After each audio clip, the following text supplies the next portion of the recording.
अस्सलाम वालेकुम rect developers.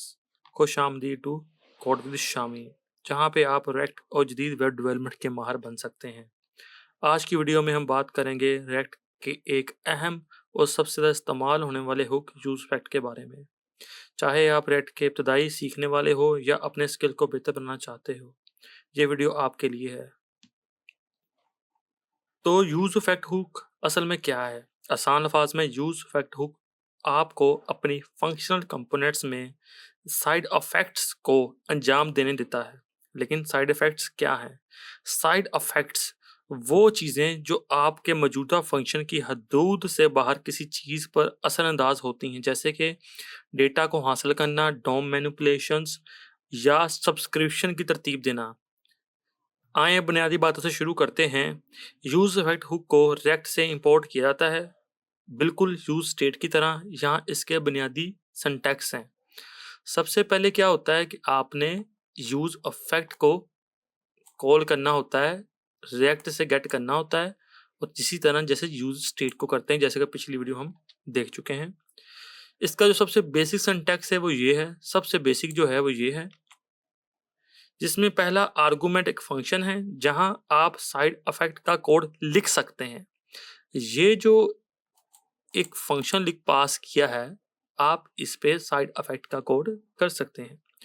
दूसरा आर्गुमेंट एक एरे होता है, ठीक है।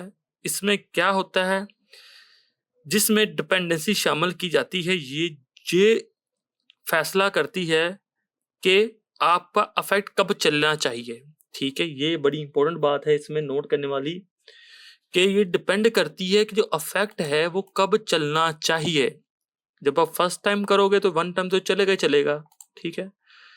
अगर इस पे हम डिपेंडेंसी नहीं लिखते तो ये वन टाइम तो चलेगा ही चलेगा हर हाल में, ठीक है।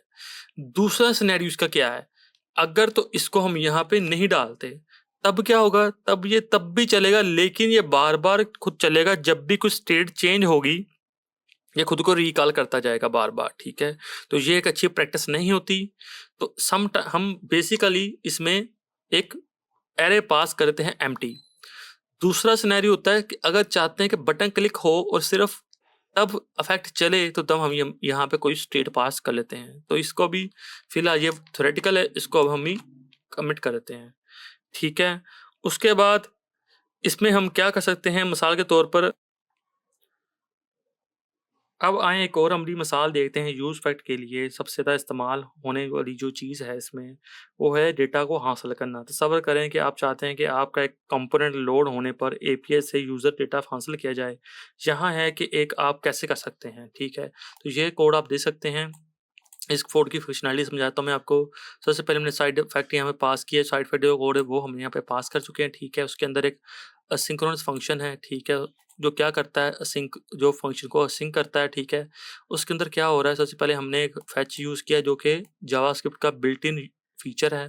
इसको मैं कॉपी करके बता देता हूँ कि इसमें हमें क्या रिटर्न हो रहा है, ठीक है। ये एक तरह का जेसन फाइल है, ठीक है। इसको हमने गेट करना है। उसके बाद हमने क्या करना है, ये देखना है कि ये हमारा यहाँ पे प्रिंट हो रहा है कि नहीं हो रहा, ठीक है। तो ये मेरा यूज इफेक्ट है। उसके बाद क्या हो रहा है, डेटा एक वेरिएबल बनाया है, इसमें कहता है जो रिस्पॉन्स इसमें यहाँ को रिटर्न किया है वो जेसन में कन्वर्ट होगा, फिर वो हमें डिस्प्ले हो जाएगा। अब इतना सा इसका काम है। उसके बाद हमने इसमें क्या करना है, इसके बाद ये फंक्शन खुद को कॉल करेगा, ये इसको फंक्शन को कॉल कर देगा। और यहाँ पे मैंने काउंट पास किया है, ठीक है। इस वजह से देख सकते हैं कि ये लोड नहीं हुआ। इसको रिफ्रेश करते हैं, ठीक है। ये देखें, ये वन टाइम लोड हुआ है, लेकिन उसके बाद ये लोड खुद को नहीं कर रहा, ठीक है। ये होगी चीज़, क्योंकि यहाँ पे काउंट पास किया। अगर तो मैं काउंट हटाता हूँ तो देन ये वन टाइम ही चलेगा, मतलब कि टू टाइम इसके।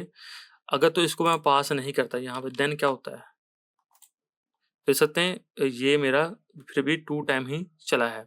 लेकिन अगर इन दी फ्यूचर में यहाँ पे कोई बटन पास करता हूँ, देन ये बार बार खुद को कॉल करता जाएगा, ठीक है। वो अगर मैं दिखाता हूँ उसको करके, तो यहाँ मैं आके ऑन क्लिक के फंक्शन पास करता हूँ। ऑन क्लिक के अंदर मैंने कॉल बैक फंक्शन यूज़ किया, और इसके अंदर मैं क्या करता हूँ, यहाँ पास करता हूँ सेट काउंट। और सेट काउंट के अंदर मैं करता हूँ काउंट +1, ठीक है। अब मैंने क्या किया, मैंने एक यूज स्टेट पहले ऊपर बनाई हुई थी, ठीक है, दिखाता हूँ। तो यहाँ मैंने इंपोर्ट किया है और यहाँ मैंने जस्ट यूज स्टेट का सिंटैक्स लिखा है जिसको मैं यहाँ पे 0 पास कर रहा हूँ। तो यहाँ पे एक बटन मेरे पास आना चाहिए, ठीक है, जो कि यहाँ पे आ रहा है यूज स्टेट, उसको मैं पास करता हूँ, क्लिक में लिखता हूँ, क्लिक मी, ठीक है। और इसके अंदर मैं कहता हूँ पास काउंट को, ताकि मुझे पता लगे इसकी वैल्यू क्या मेरे पास प्रिंट हो रही है यहाँ पे। जैसा कितना इजीली आपको वर्क करता है हमारा रिएक्ट जेएस। देखिए यहाँ जैसे ही पास कर रहा हूँ तो साथ साथ क्या हो रहा है, ये मेरा यूज फैक्ट भी कॉल होता जा रहा है, देख सकते हैं आप। जैसे इसको पास कर रहा हूँ तो मेरा यूज फैक्ट भी साथ साथ में काम करता है। तो क्या होता है कि जब ये डिपेंडेंसी को मैं फ्री छोड़ दूंगा तो ये क्या होगा, जब भी कोई स्टेट पास होगी तो ये क्या करेगा, ये खुद को बार बार रिकॉल करता जाएगा। तो इसका सोल्यूशन ये होता है, हमने एम्प्टी एरे पास कर देनी है। इससे क्या होता है, ये सिर्फ वन टाइम चलेगा, ठीक है, देख सकते हैं। ये उसके बाद ये काम करना बंद कर गया है, ठीक है। अगर सपोज के मेरे पास यहाँ पे 2 बटन थे तो तब भी ये एम्प्टी एरे में एक बार ही चलना था। लेकिन अगर मेरे पास 2 बटन है तो मैं चाहता हूँ एक बटन पे ये वर्क करे, तो मैं उसी बटन का मैं यहाँ पे पास कर दूंगा स्टेट। जब भी स्टेट चेंज हो देन ये अब देखिए जैसे मैं क्लिक करूंगा, अब ये सिर्फ इस बटन के ऊपर आके ये वर्किंग कर रहा है। तो ये था एक और सिनेरियो जिससे मैं क्या करूँ, फैच से डेटा मैं फेच कर रहा हूँ, ठीक है। इसको आप अपने हिसाब से भी दिखा सकते हैं। इसकी मैं प्रॉपर आगे नेक्स्ट वीडियो में एग्जांपल बताऊंगा। यूज फैक्ट से हम किस तरह random user generated data generate कर सकते हैं, क्लिक के ऊपर कैसे डेटा चेंज होगा, तब भी यूज फैक्ट और क्लिक का मेथड इस्तेमाल हो गए, ठीक है। तो ये एक और बेसिक सी एग्जांपल थी। आगे इसके फर्दर हम मूव करते हैं। इसमें अब हम करेंगे आगे फर्दर मूव, ठीक है। आगे इसकी ओर हम एक देखते हैं। आखिर में आए सफाई की बात करते हैं। कुछ साइड इफेक्ट्स जैसे सब्सक्रिप्शन टाइमर्स को साफ करना जरूरी होता है ताकि मेमोरी लीक से बचा जा सके। यूज इफेक्ट आपको एक सफाई करने वाला फंक्शन को वापसी करने की इजाजत देता है, जैसे रिएक्ट आपके कंपोनेंट के एक इन माउंट होने पर या इफेक्ट दोबारा चलने से पहले कॉल करेगा। इसका मतलब ये है, मैं समझना चाह रहा हूँ, जैसे कि जैसे अब ये मेरा यूज इफेक्ट है वो वर्क करेगा, तो सबसे पहले क्या होगा, जब ये अनमाउंट वाला फंक्शन होता है, इस बेसिकली कौन सा फंक्शन होता है, अनमाउंट का, ठीक है। ये माउंट फंक्शन होता है और ये हमारा अनमाउंट होता है। सबसे पहले अनमाउंट चलेगा, अनमाउंट के बाद हमारा माउंट चलेगा। सपोज करें यूज फैक्ट के अंदर ये कोड लिखा हुआ है जिसमें वैल्यू अपडेट होती जा रही है, ठीक है। लेकिन मैं चाहता हूं कि जब ये इसको रिफ्रेश करे तो ये प्रीवियस वैल्यू डिलीट हो जाए और नई वैल्यू चले। तो रिटर्न हमारा अनमाउंट है, जैसे ही अनमाउंट होगा तो जो भी टाइमर हमारा चल रहा है वो हमारा यहाँ पे स्टॉप हो जाएगा और दोबारा 0 से स्टार्ट होगा, देख सकते हैं। अगर तो ये वर्क कर रहा है तो इसको फर्स्ट ऑफ ऑल ये मैं यूज नहीं हो रहा, इसको मैं कमेंट करता हूँ, ठीक है। अब देखें, पहले सबसे पहले क्या हो, क्लीन अप चला। क्लीन अप क्या है, हमारा अनमाउंट है, ठीक है। पहले से साफ किया इसमें जो भी हमारा पहले प्रीवियस डेटा था, फिर उसने हमारा नए कोड को यहाँ पे रन किया, जैसे टिक हमारा बार बार यहाँ पे प्रॉपर वर्किंग कर रहा है। जैसे रिफ्रेश करूंगा दोबारा एक कंपोनेंट लोड होगा, देखिए दोबारा 0 से वो शुरू हो गया। तो इस तरह क्या होता है, ये हमारे सफाई वाले कंपोनेंट भी इस तरह काम करते होते हैं। वो इजी सा सेट इंटरवल अपने जावास्क्रिप्ट पढ़ा हुआ है, तो उसमें अपने सेट इंटरवल, क्लियर इंटरवल का अपने बहुत अच्छा कंसेप्ट इसमें पढ़ा हुआ, ठीक है। उसके बाद हमारा ये वीडियो यहाँ पे ख़त्म होता है। ख़त्म होने से पहले मैं इसको आए जल्दी से कुछ आम मसाइल और बेहतर तरीकों का जायज़ा लेते हैं। सबसे पहले अपने एरे में ज़्यादा डिपेंडेंसी शामिल करने से ग्रेज करें, सिर्फ ज़रूरी चीज़ों को शामिल करें। दूसरा, याद रखें कि यूज़ इफेक्ट बाज़ात खुद सिंक्रोनस है, इसलिए हम थ्रेड को ब्लॉक करने से बचाएं। और आखिर में हमेशा इन फैक्ट्स को साफ करें जिन्हें ज़रूरत होती है, जैसे यूनिट, लिसनर्स और सब्सक्रिप्शन की।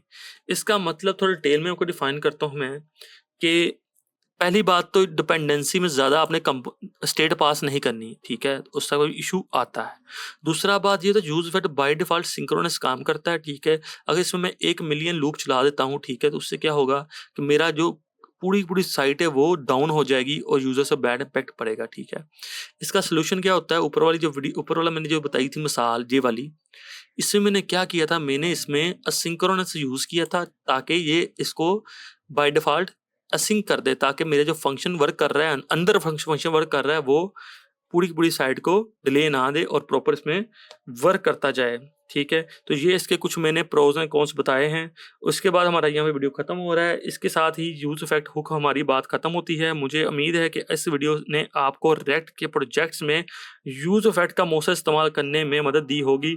अगर आपको ये वीडियोस पसंद आई हैं तो इसे लाइक, चैनल को सब्सक्राइब करें और बेल आइकन को दबाएँ ताकि आपकी कभी भी कोई अपडेट मिस ना हो। कोई सवाल तजवीज़ हो नीचे कमेंट सेक्शन में ज़रूर बताएँ। मैं आपसे सुनना चाहूँगा। देखने का शुक्रिया और मैं आपको अगली वीडियो में मिलूँगा। ओके, खुदा हाफ़िज़।